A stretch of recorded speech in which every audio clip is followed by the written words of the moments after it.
മഹാരാഷ്ട്ര സർക്കാർ വീഴുന്നു.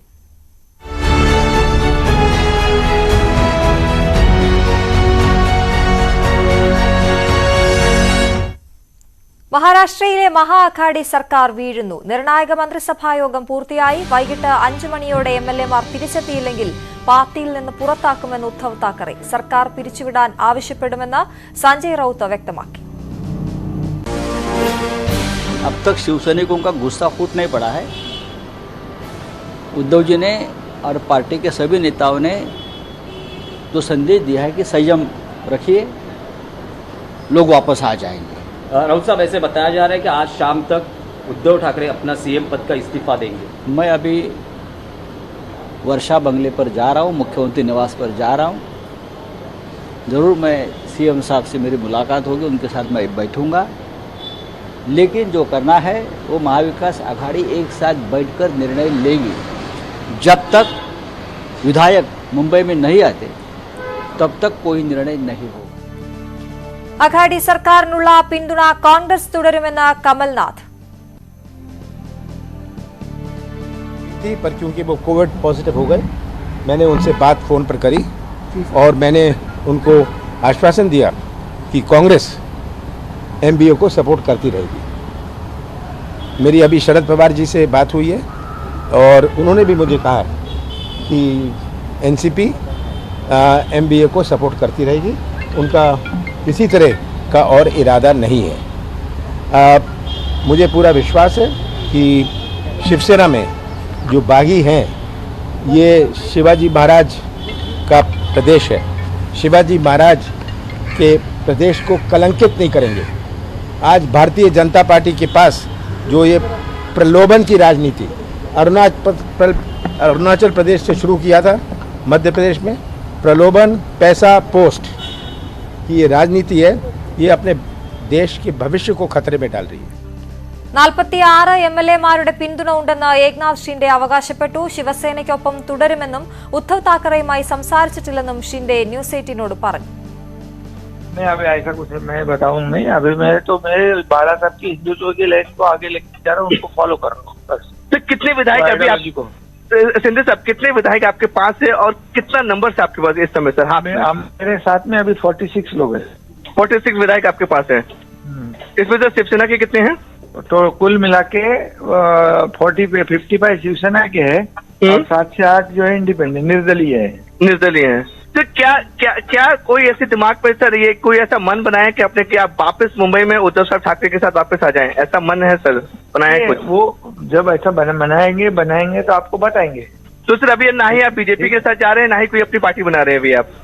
हम लोग शिवसैनिक बाला साहब के हैं. വിവരങ്ങളുമായി MG മിഥുൻ ചേരുന്നു ന്യൂസ് ഡെസ്കിൽ നിന്നും. മിഥുൻ, സർക്കാർ വീഴുന്നു എന്ന സൂചന തന്നെയാണ് നൽകുന്നത്. അതേസമയം ഈ മന്ത്രിസഭാ യോഗത്തിന് ശേഷം നമുക്ക് ലഭ്യമാകുന്ന വിവരങ്ങൾ എന്തൊക്കെയാണ്? 5 മണിക്ക് മുൻപ് തിരിച്ചെത്തിയില്ലെങ്കിൽ പുറത്താക്കും എന്നാണ് എംഎൽഎമാർക്ക് അന്ത്യശാസനം നൽകിയിരിക്കുന്നത്. എന്തൊക്കെയാണ് അത് സംബന്ധിച്ച വിശദാംശങ്ങൾ? അശ്വതി, വിമതരെ അനുനയിപ്പിക്കാനുള്ള നീക്കം പാളിയതോടെ മഹാവികാസ് അഘാടി സഖ്യം ഇന്ന് തന്നെ വെച്ചേക്കുമെന്നുള്ള സൂചനകളാണ് ഈ ഒരു ഘട്ടത്തിൽ പുറത്തുവരുന്നത്. അത്തരത്തിലുള്ള സാധ്യതകൾ തന്നെയാണ് മനസ്സിലാക്കാൻ സാധിക്കുന്നത്. അല്പസമയത്തിന് മുമ്പ് മന്ത്രിസഭാ യോഗം പൂർത്തിയായിരുന്നു. ഈ മന്ത്രിസഭാ യോഗത്തിൽ നിർണായക തീരുമാനങ്ങൾ കൈക്കൊള്ളുകയും ചെയ്തിട്ടുണ്ട്. അതേസമയം ശിവസേന എംഎൽഎമാർക്ക് അന്ത്യശാസനവും ഉദ്ധവ് താക്കറെ നൽകിയിട്ടുണ്ട്. വൈകിട്ട് 5 മണിക്ക് മുൻപ് തന്നെ മുംബൈയിലേക്ക് എത്തിച്ചേരണം ഈ എംഎൽഎമാർ എന്നാണുള്ള അന്ത്യശാസനമാണ് ഇപ്പോൾ ഉദ്ധവ് താക്കറെ നൽകിയിരിക്കുന്നത്. അത്തരത്തിൽ കർശന നടപടികളിലേക്ക്, അല്ലെങ്കിൽ ഈ എംഎൽഎമാർ തിരിച്ചെത്തിയില്ലെങ്കിൽ പുറത്താക്കുമെന്നുള്ള തരത്തിലുള്ള ഒരു മറുപടിയാണ്, അല്ലെങ്കിൽ അത്തരത്തിലുള്ള ഒരു നടപടിയിലേക്കാണ് ഇപ്പോൾ ഉദ്ധവ് താക്കറെ കടന്നിരിക്കുന്നതെന്നാണ് മനസ്സിലാക്കാൻ സാധിക്കുന്നത്. അതേസമയം അദ്ദേഹത്തിന് കോവിഡ് ബാധിച്ചതിനെ തുടർന്ന് ഓൺലൈനായിട്ടായിരുന്നു മന്ത്രിസഭാ യോഗം ചേരുന്നത്. വീഡിയോ കോൺഫറൻസിലൂടെയായിരുന്നു ഉദ്ധവ് താക്കറെ പങ്കെടുക്കുകയും ചെയ്തത്. ഏകദേശം അരമണിക്കൂറോളം ഈ ഒരു മന്ത്രിസഭാ യോഗം നീണ്ടു നിൽക്കുകയും ചെയ്തു. നിയമസഭയടക്കം പിരിച്ചുവിടുന്ന കാര്യത്തിൽ കൂടിയാലോചനകൾ നടന്നിട്ടുണ്ട് എന്നാണ് മനസ്സിലാക്കാൻ സാധിക്കുന്നത്. അതേസമയം NCPയുടെയും കോൺഗ്രസിന്റെയും നേതൃത്വത്തിന്റെ വിശദീകരണങ്ങളും വരികയും ചെയ്തു. എന്ത് വന്നാലും സഖ്യ സർക്കാരിനൊപ്പം മഹാവികാസ് അഘാടി സഖ്യത്തിനൊപ്പം തുടരുമെന്ന് കോൺഗ്രസ് പ്രഖ്യാപിക്കുകയും ചെയ്തു. അല്പസമയത്തിനകം തന്നെ NCP നേതൃയോഗം ഇപ്പോൾ തുടരുകയാണ്. NCP നേതൃത്വത്തിൽ യോഗം തുടരുന്നു എന്നാണ് മനസ്സിലാക്കാൻ സാധിക്കുന്നത്. യോഗത്തിന് ശേഷം അവരുടെ നിലപാട് വ്യക്തമാക്കുമെന്ന് അറിയിച്ചിട്ടുണ്ട്. കഴിഞ്ഞ ദിവസം മാധ്യമങ്ങളെ കണ്ടപ്പോൾ ശരത് പവാർ വ്യക്തമാക്കിയത് ശുഭപ്രതീക്ഷയിൽ തന്നെയാണ് എന്നുള്ള കാര്യം കഴിഞ്ഞ ദിവസം പറഞ്ഞിരുന്നു. പക്ഷേ ഇപ്പോൾ കാര്യങ്ങൾ മാറിയിരിക്കുന്നു. അല്പസമയത്തിന് മുമ്പ് ന്യൂസ് 18നോട് ഏക്നാഥ് ഷിൻഡെ പറഞ്ഞത് 46 പേരുടെ ശിവസേന MLA-മാരുടെ പിന്തുണ തനിക്കുണ്ട് എന്ന് അദ്ദേഹം വ്യക്തമാക്കുന്നു. അങ്ങനെയുണ്ട് എങ്കിൽ തന്നെ കൂറുമാറ്റ നിരോധനമായ അടക്കം ഇദ്ദേഹത്തിനെതിരെ ചുമത്താൻ സാധിക്കില്ല. കൂടാതെ തന്നെ 6 മുതൽ 7 വരെയുള്ള സ്വതന്ത്ര MLA-മാരുടെ പിന്തുണയും തനിക്കുണ്ട് എന്ന ഷിൻഡെ അവകാശവാദം ഉന്നയിക്കുകയും ചെയ്തിട്ടുണ്ട്. അങ്ങനെയെങ്കിൽ 53 പേരുടെ പിന്തുണ ഷിൻഡെക്ക് ലഭ്യമാകുന്നു. അതോടൊപ്പം തന്നെ BJP-യുടെ നീക്കങ്ങളെല്ലാം തന്നെ ഈ ഒരു ഘട്ടത്തിൽ ശക്തമായി തന്നെ തുടരുകയും ചെയ്തു. അവരുടെ നീക്കങ്ങളെല്ലാം തന്നെ പാളാതെ, അതായത് അത് ഊർജിതമാക്കി നടപ്പാക്കാൻ BJP നേതൃത്വത്തിന് സാധിക്കുകയും ചെയ്തിട്ടുണ്ട്. ആ രീതിയിലേക്കുള്ള ഒരു പ്രവർത്തനം തന്നെയാണ് ആദ്യഘട്ടം മുതൽ അവർ നടത്തുകയും ചെയ്തത്. ഷിൻഡെ അടക്കമുള്ള നേതാക്കളെ സൂറത്തിലേക്ക് എത്തിക്കാൻ സാധിച്ചുവെങ്കിൽ പോലും ഇവരുമായി ഒരു അനുനയ നീക്കം അല്ലെങ്കിൽ BJP സർക്കാർ മുന്നോട്ട് വെച്ചിട്ടുള്ള അല്ലെങ്കിൽ BJP നേതൃത്വം മുന്നോട്ട് വെച്ചിട്ടുള്ള കാര്യങ്ങൾ നിരവധി വാഗ്ദാനങ്ങളടക്കം നൽകിയിരുന്നു. പക്ഷേ ഇക്കാര്യത്തിൽ ഒരു അനുകൂല നിലപാട് ഷിൻഡെയുടെ ഭാഗത്തുനിന്നും ഉണ്ടായിട്ടില്ല എന്നാണ് മനസ്സിലാക്കാൻ സാധിക്കുന്നത്. അതേസമയം BJP സഖ്യകക്ഷിയായി തുടരാൻ സന്നദ്ധനാണ്. അത്തരത്തിലുള്ള ഒരു നിർദ്ദേശം മാത്രമാണ് ഈ ഏക്നാഥ് ഷിൻഡെ നൽകിയിരിക്കുന്നതെന്നാണ് മനസ്സിലാക്കാൻ സാധിക്കുന്നത്. അതേസമയം ഉദ്ധവ് താക്കറെ കഴിഞ്ഞ ദിവസം 20 മിനിറ്റോളം ഫോണിൽ ഏക്നാഥ് ഷിൻഡെയുമായി സംസാരിച്ചിരുന്നു എന്ന് അറിയിച്ചിരുന്നു. പക്ഷേ ഇന്ന് ന്യൂസ് 8-നോട് അല്പസമയത്തിന് മുമ്പ് അദ്ദേഹം സംസാരിച്ചപ്പോൾ താൻ ഉദ്ധവ് താക്കറെയുമായി ഇതുവരെയും സംസാരിച്ചിട്ടില്ല, ഈ വിഷയം ചർച്ചയായിട്ടില്ല എന്നുള്ള ഒരു കാര്യമാണ് അദ്ദേഹം പറഞ്ഞിരിക്കുന്നത്. അക്കാര്യത്തിൽ ഒരു വ്യക്തത ഇനി വരേണ്ടതായിട്ടുണ്ട്. എന്തായാലും മഹാവികാസ് അഘാടി സർക്കാരിന്റെ കാര്യത്തിൽ വലിയ അനിശ്ചിതത്വങ്ങൾ നിലനിൽക്കുന്നുണ്ട്. വൈകിട്ട് 5 മണിക്ക് ശേഷം ഇവരുടെ രാഷ്ട്രീയ നിലപാട് പ്രഖ്യാപിക്കുമെന്നാണ് ഇപ്പോൾ അറിയിച്ചിട്ടുള്ളത്. അതാണ് മിഥുൻ, ഇനിയുള്ള സാധ്യതകൾ അതിലേക്ക് പോവുകയാണെങ്കിൽ ഈ 46 MLA-മാർ തനിക്കൊപ്പം ഉണ്ടോ എന്ന് പറയുന്ന ഷിൻഡെ യുടെ നീക്കങ്ങൾ, ഇനി തുടർ നീക്കങ്ങൾ ഏത് രീതിയിലായിരിക്കും? ഒപ്പം ഈ MLA-മാർ ഹാജരായില്ലെങ്കിൽ പുറത്താക്കുമെന്ന് പറഞ്ഞ ഉദ്ധവ് താക്കറെ അത്തരത്തിലുള്ള അന്ത്യശാസനവും നൽകിയിട്ടുണ്ട്. അതുകൊണ്ട് തന്നെ ഇനി ഇത്തരത്തിൽ ഇവരുടെ തുടർ നീക്കങ്ങൾ ഏത് രീതിയിലായിരിക്കും? അല്പസമയത്തിന് മുമ്പ് ഷിൻഡെ വ്യക്തമാക്കിയ ഒരു കാര്യമുണ്ട്. അതായത് താൻ ശിവസേന വിട്ടു പോകില്ല, താൻ മരണം വരെയും ശിവസേനയ്ക്കൊപ്പം തന്നെയാണ് നിലനിൽക്കുക. ഒപ്പം തന്നെ പുതിയ പാർട്ടി രൂപീകരിക്കുന്നതുമായി ബന്ധപ്പെട്ട് യാതൊരുവിധ ചർച്ചയും നടത്തിയിട്ടില്ല. അത്തരത്തിലുള്ള ഒരു ചർച്ച ഉരുത്തിരിഞ്ഞിട്ടും ഇല്ല എന്നുള്ള ഒരു കാര്യമാണ് അദ്ദേഹം അല്പസമയത്തിന് മുമ്പ് ന്യൂസ് 8-നോട് വ്യക്തമാക്കുകയും ചെയ്തത്. അങ്ങനെ നോക്കുമ്പോൾ വലിയ ഒരു രാഷ്ട്രീയ പോരാട്ടത്തിലേക്ക് നീങ്ങുന്ന ഒരു സാഹചര്യം തന്നെയാണ് നിലവിലുള്ളത്. ഏകദേശം 46 പേരുടെ പിന്തുണയുണ്ട് എന്ന് ഷിൻഡെ അവകാശവാദം ഉന്നയിക്കുമ്പോൾ ഒരുപക്ഷെ ശിവസേനയ്ക്ക് നിലനിൽക്കാൻ പറ്റാത്ത സാഹചര്യമുണ്ട്. കഴിഞ്ഞ ദിവസം ഉദ്ധവ് താക്കറെ വിളിച്ചു ചേർത്ത യോഗത്തിലടക്കം നിരവധി MLA-മാർ, അതായത് ശിവസേനയുടെ മുഴുവൻ MLA-മാർ എത്തിച്ചേരണമെന്നുള്ള നിർദ്ദേശം നൽകിയിരുന്നുവെങ്കിൽ പോലും 20 താഴെ MLA-മാർ മാത്രമാണ് അദ്ദേഹത്തിന്റെ വസതിയിൽ നടന്ന കൂടിക്കാഴ്ചയിൽ പങ്കെടുക്കാനായി എത്തിയത്. അതിനുശേഷം അദ്ദേഹത്തിന്റെ ഏറ്റവും വിശ്വസ്തനായിട്ടുള്ള സഞ്ജയ് റൌത്ത് അടക്കം അല്പസമയത്തിന് മുമ്പ് മാധ്യമങ്ങളെ കാണുകയും ചെയ്തു. 5 മണിക്ക് ശേഷം രാഷ്ട്രീയ നിലപാടുകൾ സംബന്ധിച്ച് തീരുമാനമെടുക്കും. ഒപ്പം തന്നെ മന്ത്രിസഭ പിരിച്ചുവിടുന്നത് സംബന്ധിച്ചുള്ള കാര്യങ്ങൾ കൂടിയാലോചിക്കുന്നുണ്ട്. അത് സഖ്യകക്ഷികളുമായി ആലോചിച്ച ശേഷം തീരുമാനമെടുക്കുമെന്നാണ് അറിയിച്ചിരിക്കുന്നത്. എന്തായാലും വൈകിട്ടോടുകൂടി ഉദ്ധവ് താക്കറെ, ശരത് പവാർ ഒപ്പം തന്നെ കോൺഗ്രസ് നേതൃത്വവുമായി ചർച്ച നടത്തുമെന്നാണ് മനസ്സിലാക്കാൻ സാധിക്കുന്നത്. ഓൺലൈനായി മീറ്റിംഗ് നടത്തുമെന്നുള്ള കാര്യങ്ങളും ഈ ഒരു ഘട്ടത്തിൽ പുറത്തുവരികയും ചെയ്തു. അതേസമയം മഹാരാഷ്ട്ര ഗവർണർക്കും കോവിഡ് ബാധിതനായതിനെ തുടർന്ന് ഒരു അടിയന്തര ഘട്ടമെത്തിയാൽ ഗോവ ഗവർണർക്ക് ഇതിന്റെ പകരം ചുമതല നൽകാനുള്ള ഒരു നിർദ്ദേശവും നേതൃത്വം മുന്നോട്ട് വയ്ക്കുകയും ചെയ്തിട്ടുണ്ട്. എന്തായാലും സർക്കാർ താഴെ വീഴുമെന്നുള്ള കാര്യത്തിൽ ഇപ്പോൾ ഒരു തീരുമാനമായിട്ടുണ്ട്. എന്തായാലും വലിയ അത്ഭുതങ്ങൾ ഇനി നടന്നാൽ മാത്രമേ മഹാവികാസ് അഘാടി സഖ്യത്തിന് ഭരണത്തിൽ തുടരാൻ സാധിക്കൂ.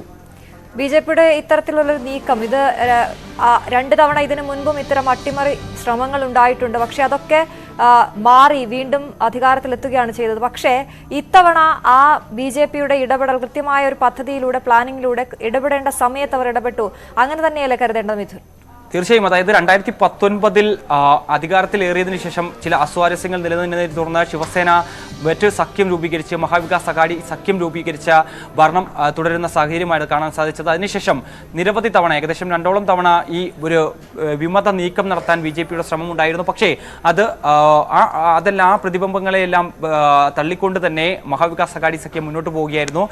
അത്തരത്തിലുള്ള ഒരു പ്രതീക്ഷ തന്നെയായിരുന്നു ഈ ഒരു ഘട്ടത്തിലും നേതാക്കൾ വെച്ചു പുലർത്തിയത്. കഴിഞ്ഞ ദിവസം ശരത് പവാർ അടക്കമുള്ള നേതാക്കൾ ഈ പ്രതീക്ഷ തന്നെയാണ് മാധ്യമങ്ങൾക്ക് മുമ്പിൽ പങ്കുവെക്കുകയും ചെയ്തത്. അതായത് മുൻപും സമാനമായ സാഹചര്യം ഉടലെടുത്തിട്ടുണ്ട്. അപ്പോഴെല്ലാം തന്നെ തങ്ങൾ അത് കൃത്യമായ വേളകളിൽ പരിഹരിച്ച് മുന്നോട്ട് പോകാൻ സാധിക്കുകയും ചെയ്തിട്ടുണ്ട്. അതുകൊണ്ട് തന്നെ മഹാവികാസ് അഘാടി സഖ്യത്തെ സംബന്ധിച്ച് ഇപ്പോൾ യാതൊരു പ്രശ്നവുമില്ല എന്നാണ് കഴിഞ്ഞ ദിവസം ശരത് പവാർ പറഞ്ഞത്. അതിനുശേഷം അദ്ദേഹം ഉദ്ധവ് താക്കറെയുമായി കൂടിക്കാഴ്ച അടക്കം നടത്തുകയും ചെയ്തിരുന്നു. പക്ഷേ ഇപ്പോൾ കാര്യങ്ങളെല്ലാം മാറിയിരുന്നു. അതായത് തുടരെ മണിക്കൂറുകൾ പിന്നിടുമ്പോൾ പോലും വിമത ക്യാമ്പിലേക്ക് MLA-മാരുടെ ഒഴുക്കാണ് കാണാൻ സാധിക്കുകയും ചെയ്തത്. ഏകദേശം 46 പേരുടെ പിന്തുണയുണ്ട് എന്നിപ്പോൾ ഏക്നാഥ് ഷിൻഡെ വ്യക്തമാക്കുമ്പോൾ BJP നേതൃത്വം കണക്കുകൂട്ടൽ നടത്തിയതുപോലെ തന്നെ, അതായത് സൂറത്തിലേക്ക് MLA-മാരെ എത്തിക്കാൻ സാധിച്ചു. ഏകനാഥ് ഷിൻഡെ അടക്കമുള്ള നേതാക്കളുമായി BJP നേതൃത്വം ചർച്ച നടത്തുകയും ചെയ്തു. പക്ഷേ ഒരു അനുകൂല നിലപാട് ഷിൻഡെ BJP നേതൃത്വത്തിന് മുന്നിലേക്ക് വെച്ചിട്ടില്ല.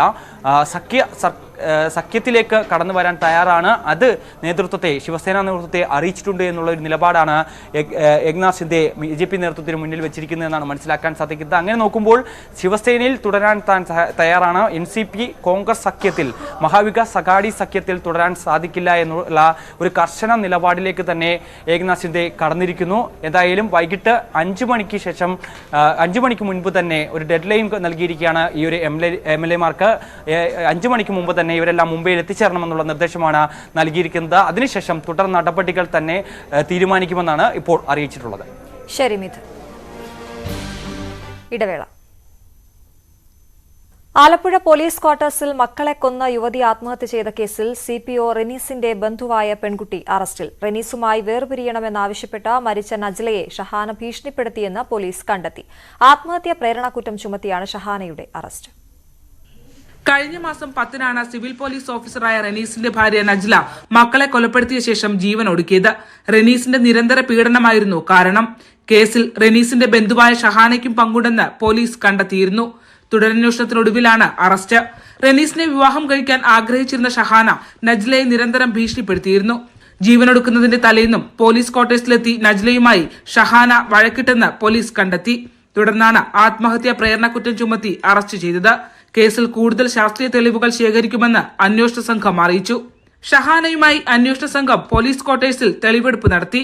ന്യൂസ് 18 ആലപ്പുഴ. ഇടവേള. ഇനി വാർത്തയിലേക്ക് പോവുകയാണ്. കോട്ടയം കറുകച്ചാലിൽ ഓർമ്മ കൊണ്ട് വിസ്മയം തീർക്കുന്ന ഒരു 4 വയസ്സുകാരിയുണ്ട്. കറുകച്ചാൽ സ്വദേശി ബിജോയിയുടെ മകൾ സർഗയാണ് അത്ഭുത ബാലിക. സർഗവിശേഷങ്ങൾ കാണാം ഇനി.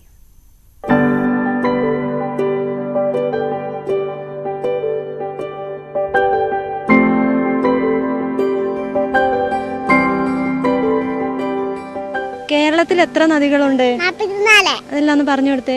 അച്ചൻകോവില, അഞ്ചാറക്കണ്ടിപ്പുഴ, അയൂർപ്പുഴ, വാടപ്പുഴ, വാലിപ്പുഴ, ചരകുതിപ്പുഴ, ചാലിയാർ, ചന്ദ്രഗിരിപ്പുഴ, ചിറ്റാരിപ്പുഴ, തെക്കരപ്പുഴ, കഴുണ്ടിപ്പുഴ, കളതയാട്, കല്ലായിപ്പുഴ, കടമനയാട്, കരിങ്കോടുപുഴ, തിരൂർപ്പുഴ, ഉപ്പളപ്പുഴ, വളവത്തനപ്പുഴ, പവഴമുഴപ്പുഴ.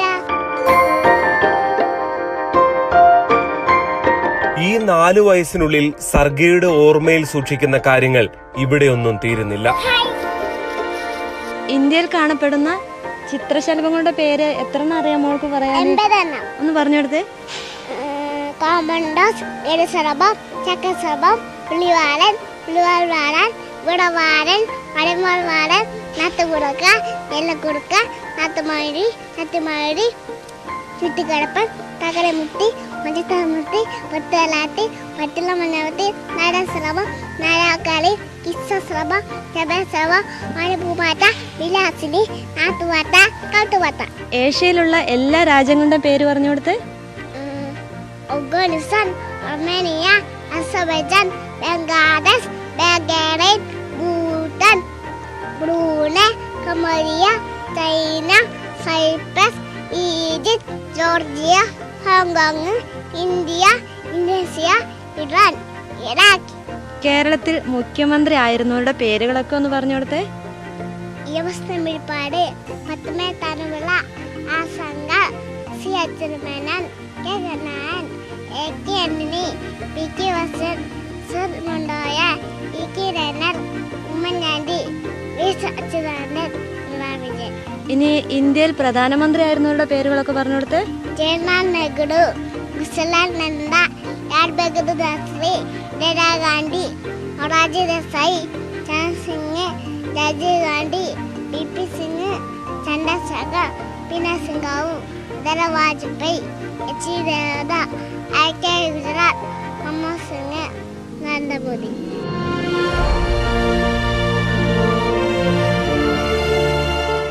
സർഗയുടെ ഈ ഓർമ്മശക്തി കണ്ടിട്ടുള്ള അത്ഭുതം ഇപ്പോഴും മാറിയിട്ടില്ല. എങ്ങനെയാണ് സർഗ ഇതൊക്കെ പഠിച്ചത്? ബിജോയും സംഗീതയുണ്ട്, സർഗയുടെ അച്ഛനും അമ്മയാണ്. ഇതെങ്ങനെ പഠിച്ചെടുത്തു എന്നുള്ളതാണ് എല്ലാവരും ചോദിക്കുക. എന്തു പറയും? മോളെ 2.5 വയസ്സിലാണെന്ന് തോന്നുന്നു. ഞങ്ങൾ ഒരു ആഴ്ചകളുടെ പേരുകളൊക്കെ മറ്റേ വളരെ ചെറിയ ചെറിയ കാര്യങ്ങളാണ് ആദ്യം മോൾ പറഞ്ഞു തുടങ്ങിയത്. ആഴ്ചകളുടെ പേരുകളെ അതിങ്ങനെ പെട്ടെന്ന് അവൾ ഓർത്തിരിക്കുന്നതായിട്ടും പഠിക്കുന്നതായിട്ടും ശ്രദ്ധയപ്പെട്ടുകൊണ്ടാണ് ഞങ്ങൾ കുറച്ചുകൂടെ വലിയ കാര്യങ്ങൾ പഠിപ്പിക്കാൻ ശ്രമിച്ചത്. പിന്നെ അത് എങ്ങനെ, അമ്മയാണോ അച്ഛനാണോ ആരാ പഠിപ്പിക്കുക? രണ്ടുപേരും ചേർന്നാണ് പഠിപ്പിക്കുന്നത്. എന്തെങ്കിലും ഒരു കാര്യം പഠിക്കാൻ എത്ര സമയമൊക്കെ എടുക്കാറുണ്ട്? അവൾ അങ്ങനെ പെട്ടെന്ന് പഠിച്ചെടുക്കും. നമ്മളിപ്പോൾ പ്രത്യേകിച്ച് ഇരുത്തി പഠിപ്പിക്കേണ്ട ആവശ്യമൊന്നുമില്ല. ചുമ്മാ അങ്ങോട്ടും ഇങ്ങോട്ടും നടക്കുമ്പോൾ ഒന്ന് പറഞ്ഞു കൊടുത്താൽ മതി. തിരിച്ചു വരുമ്പോൾ അവൾ അമ്മ ഇത് പറഞ്ഞില്ലേന്ന് ഇങ്ങോട്ട് ചോദിക്കും. നിങ്ങൾക്ക് ഞെട്ടലുണ്ടായോ ഇതൊക്കെ കാണുമ്പോൾ? തീർച്ചയായിട്ടും. അവൾ ഈ ഏഷ്യൻ കൺട്രീസിൻ്റെ പേര് ഏതാണ്ട് 50-ലധികം രാജ്യങ്ങളുടെ പേര് അവൾ വളരെ പെട്ടെന്ന് ഏതാണ്ട് ഒരാഴ്ചക്കുള്ളിൽ പഠിച്ചു എന്നാണ്. അതൊരു 3.5 വയസ്സിൽ തന്നെ പഠിച്ചെന്നുള്ളതാണ്.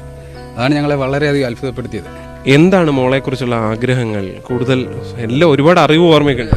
മെച്ചപ്പെട്ട ഒരു സ്കൂളിൽ ചേർക്കണമെന്ന് ആഗ്രഹമുണ്ട്. എൻ്റെ നിലവിലെ സാമ്പത്തിക സ്ഥിതി ഞാൻ അനുവദിക്കുന്നില്ല. അതാണ് ഞങ്ങൾക്ക് മറ്റു ആഗ്രഹങ്ങളൊന്നുമില്ല. അവളുടെ ഭാവി ഈ പെയിൻറ്റിങ് തൊഴിലാണ്. മഴക്കാലമൊക്കെ കഴിഞ്ഞാൽ തൊഴിലൊക്കെ വളരെ കുറവാണ്. അപ്പോൾ അവർ ആവശ്യപ്പെടുന്ന തുകയൊന്നും നമുക്ക് ഇപ്പോൾ ഉടനെ പെട്ടെന്ന് നമുക്ക് ഉണ്ടാക്കാൻ സാധിക്കുന്നില്ല. കാരണം മോളുടെ പഠനത്തിൻ്റെ കാര്യത്തിലൊക്കെ കുറച്ചുകൂടെ മികച്ച രീതി മോൾക്ക് വിദ്യാഭ്യാസം കൊടുക്കണമെന്ന് ആഗ്രഹമുണ്ട്.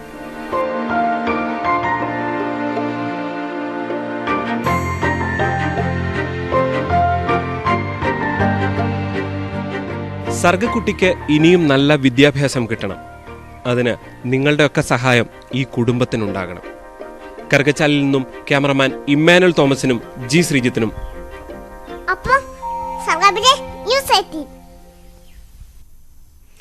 എടപ്പാളിലുള്ള മോഹിനി കൃഷ്ണന്റെ വീട്ടിലേക്ക് കടന്നു വരുന്നവരെ എതിരേൽക്കുക താമരപ്പൂക്കളുടെ സുഗന്ധമാകും. അപൂർവമായ ഒട്ടനേകം താമര ഇനങ്ങൾ പൂത്തു നിൽക്കുന്ന ഇവിടെ പക്ഷേ ഈ പൂക്കളുടെ എല്ലാം രാജാവായി വിരിഞ്ഞു നിൽക്കുന്നത് സഹസ്രദള പത്മമാണ്.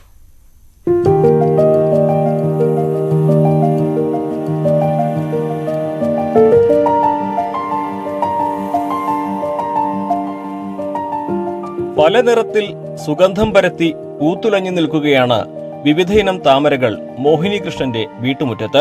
ജിൻസെ, ഗ്രീൻ ആപ്പിൾ, സൂപ്പർ ലോട്ടസ് തുടങ്ങി നമ്മുടെ നാട്ടിൽ അത്ര സുപരിചിതമല്ലാത്ത 26 താമര ഇനങ്ങൾ ഇവിടെ വളരുന്നുണ്ട്.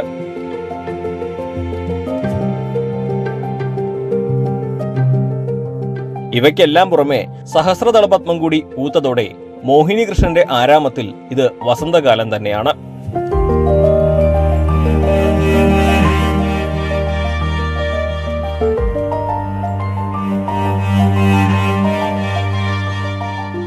അൾട്ടിമേറ്റ് 1000 പെറ്റൽ എന്ന പേരിൽ അറിയപ്പെടുന്ന സഹസ്രദളപത്മം ഹൈന്ദവ വിശ്വാസപ്രകാരം മഹാവിഷ്ണുവിന്റെ കൈകളിലുള്ളതാണെന്നാണ് സങ്കല്പം. അൾട്ടിമേറ്റ് 1000 പെറ്റൽ എന്ന് പറയുന്നതിന് ഇതിൽ 1000 ഇതളുണ്ട് എന്നുള്ളതാണ് അതിൻ്റെ ഒരു പ്രത്യേകത. ഇതിൽ താമരയുടെ ഇനത്തിൽ വെച്ചിട്ട് ഏറ്റവും കൂടുതൽ ഇതളുകളുള്ളതാണ്. മഹാവിഷ്ണുവിൻ്റെ കയ്യിലുള്ള ഇത് സഹസ്രദളപത്മാണെന്നാണ് വിശ്വാസം. സഹസ്രദളപത്മം വിരിയുന്നത് അത്ര സാധാരണമല്ല. അതിന്റെ പരിപാലനത്തിൽ അധികം ശ്രദ്ധ വേണം. സാധാരണ വളർത്തും പോലെ തന്നെയാണ്, എന്നാലും കുറച്ചും കൂടി കൂടുതൽ ഒരു കെയർ എപ്പോഴും കൊടുക്കാറുണ്ട് അതിന്. കാരണം അതൊരു സ്വപ്നമായിരുന്നു ഒരു 1000 പെറ്റൽ ഇവിടെ വിരിയിക്കണം എന്നുള്ളത്. ഞാൻ വെർമി കമ്പോസ്റ്റും പിന്നെ എല്ലുപൊടിയും കൂടിയിട്ട് മിക്സ് ചെയ്തിട്ട് അടിയിൽ നിർത്തും. അത് കഴിഞ്ഞിട്ട് അതിൻ്റെ മീതെ ഒരു 1/3 മുകളിലായിട്ട് 1/3 പിന്നെ ഒരു 2 ഇഞ്ചും കൂടി കൂടുതലായിട്ട് മണ്ണ് ചുവന്ന മണ്ണാണ് ചേർത്തിട്ടാണ് അതിൻ്റെ ഒരു സൈഡിലായിട്ടാണ് നമ്മളത് പ്ലാന്റ് ചെയ്യണത്. പിന്നെ അത് വെയിലത്ത് തന്നെ വെക്കണം. അത് താമരകൾക്ക് പുറമെ അപൂർവമായ ഒട്ടനേകം ആമ്പലിനങ്ങളും ഓർക്കിഡ് അടക്കമുള്ള പൂക്കളും ഇവിടെയുണ്ട്. ഇവയുടെ എല്ലാം വിത്തുകളുടെ ശേഖരണവും വിപണനവുമെല്ലാം ഓൺലൈൻ വഴിയാണ്. ഓൺലൈനായിട്ട് തന്നെയാണ്. ചിലപ്പോൾ അങ്ങനെ ദൂരെ നിന്നൊക്കെ ഒരു സന്ദീപ് സാഹു എന്നൊക്കെ പറഞ്ഞിട്ടുള്ള പാർട്ടീസ് ഉണ്ട്, ഒഡീസിയിലൊക്കെ. അവിടെ നിന്നൊക്കെ ഞാൻ ആദ്യം അവിടെ നിന്നൊക്കെ വാങ്ങിയിട്ടുണ്ട്. ഇപ്പോൾ ഞാൻ സെയിൽ ചെയ്യണത് ഞാൻ പലയിടത്തേക്ക് ഇന്ത്യ ഫുള്ളായിട്ടാണ് സെയിൽ ചെയ്യണത്. ഒരു തടാകത്തിൽ പോലും കാണാത്ത പലതരം താമരകളും ആമ്പലുകളുമാണ് മോഹിനി കൃഷ്ണന്റെ പരിപാലനത്തിൽ ചെറിയ പ്ലാസ്റ്റിക് പാത്രങ്ങളിൽ വസന്തം തീർക്കുന്നത്. പൂക്കൾ തേടി വരുന്നവർക്ക് വേണ്ട നിർദ്ദേശങ്ങളും ഈ ഉദ്യാനപാലകർ നൽകുന്നുണ്ട്. ന്യൂസ് 18 മലപ്പുറം. പ്രധാനമന്ത്രി ആവാസ് യോജന പദ്ധതി പ്രകാരമുള്ള വായ്പ നിഷേധിച്ചതിൽ പ്രതിഷേധിച്ച് യുവാവ് തിരുവനന്തപുരം തിരുമല യൂണിയൻ ബാങ്കിന് മുന്നിൽ സത്യാഗ്രഹം ഇരിക്കുന്നു. തച്ചോട്ടുകാവ് സ്വദേശി രാജേഷാണ് പ്രതിഷേധിക്കുന്നത്. നേരത്തെ വായ്പ എടുത്തവർ തിരിച്ചടയ്ക്കുന്നില്ല എന്ന് പറഞ്ഞാണ് തനിക്ക് വായ്പ നിഷേധിക്കുന്നതെന്ന് യുവാവ് ആരോപിച്ചു.